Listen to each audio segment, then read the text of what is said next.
Imagine your business running smoothly without you needing to micromanage every single detail and no one knocking on your door with the same questions every day and every week. Most entrepreneurs are trapped working in their business, not on it. I used to be stuck there too, answering every call, solving every problem, and constantly putting out fires. The turning point, building standard operating procedures. Now I spend less than 5 hours a week running my companies because we have systems in place for everything from onboarding clients to processing payments to hiring virtual assistants. So in this video, I'm going to show you exactly how to create standard operating procedures that remove you as the bottleneck and give you back your time. So let's turn chaos into a streamlined machine. If you're new here, I'm Tony Javier, founder of multiple 7-figure companies, including an Inc. 5000 rated real estate investment company. And I make this video to help entrepreneurs and executives like you dramatically increase your income while working way less, because that's exactly what I've been able to do. But it wasn't always that way.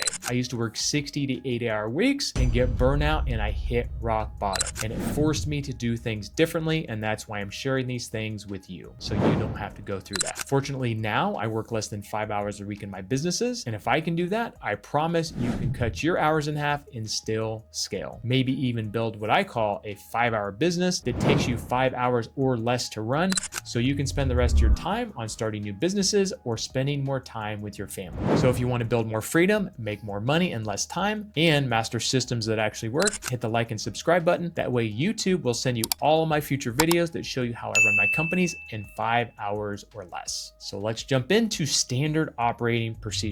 You need to analyze the real cost of not having SOPs. What is it going to cost you? You're going to have lots of interruptions. You're going to have your team depending on you. You're going to have people making mistakes, and you're not going to be able to scale very fast. Not having SOPs in your business is like a mechanic trying to fix a car without having the manual and being trained to do so. If you want to continue to answer questions from your team and for your team to bother you and to depend on you, don't create SOPs. If you want something that runs without you, so when things happen, people know what to do, create standard operating procedures. So number 2 is know exactly what an SOP is and what it's not. It's not a bunch of corporate fluff. It's to the point, it's repeatable, and it's simple instructions. SOPs tell someone if something happens or if they're working on something, this is how they do it. You have to be clear on what an SOP is to make sure it's something that you want to include in your procedures. If it's something that's not repeated a lot, then you probably don't need to put it in your SOPs. But if it's something that your team does often, and especially if it's something that could be crucial to your business, you need an SOP for it. Number 3, you need to know what to create SOPs for. So make a really good list. You have sales, you have administration, you have onboarding, you have lead generation, you have content, you have customer support, you have how to report things. Before you start creating SOPs, create a really good outline and make sure you include everything you're going to need to put in your SOPs. This is going to make it a lot easier once you start creating them. That way your team can see what all is going to go in there. They can put them in a certain order, and they're probably going to work with each other as well. What if I could show you how to work half the time that you are now, or better yet, create what I call a 5-hour business? I want to show you my 3-step system that showed me how to go from 60 to 80-hour weeks to now only having to work 5 hours a week in my businesses. The truth is, I actually don't have to go to work. If I don't go to work, I still get paid and my businesses run without me. In fact, a couple years ago, I got really sick and couldn't go to work for many months. Not only did my businesses run without me, but they did record numbers, doing millions and millions without me. Now I'm on a mission to help as many business owners create businesses that run without them, or at least the ability to work 5 hours or less if you want to, while your business still grows. So if you want to learn more about this, go to 5hourbusiness.com, where I can share my 3-step process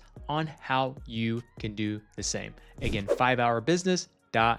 Number 4, the 15-minute SOP creation process. The easiest way to create an SOP is to record it. There's a plugin called loom.com you can put on your computer, record what you do. You can have it transcribed and have a written process in place, store it where it needs to be stored. You can test it with someone, and then you can delegate that SOP to somebody else. SOPs do not have to take a long time. Just remember, if it's something, again, that you do over and over and you're going to repeat, and especially if you're going to train somebody else, minutes. Go through this process. It may not even take 15 minutes, but 15 minutes is going to save you hours and hours in the long run. Number 5, my SOPs. I'm going to give you an example of something that saves me so much time and money and has saved me that for many, many years. In my real estate investing business, we get a lot of leads that come in and we buy a lot of houses. So rather than me looking at every single lead, I've created a process for my team to evaluate the leads, and I've created a process for them to know if it's a good deal. If they feel like it's a good deal, they will put it under contract and they will send it to me. When they send it to me, they send me several things. They send me the deal analyzer, they send me comparable sales, they send me pictures, and they send me an explanation of everything about the property. I have this formatted in an email, so all they have to do is put in the links and change the description. When I get this email, it takes me literally probably 1 to 2 minutes to tell whether this is a good deal or not. If I didn't have these SOPs in place, I'd be spending probably hours a day looking at analyzing properties. My team is taught how to do it, and they only bring me a deal if it's under contract. This is just one of many SOPs I've created that save me tons of time and energy. Number 6, how to get your team bought in.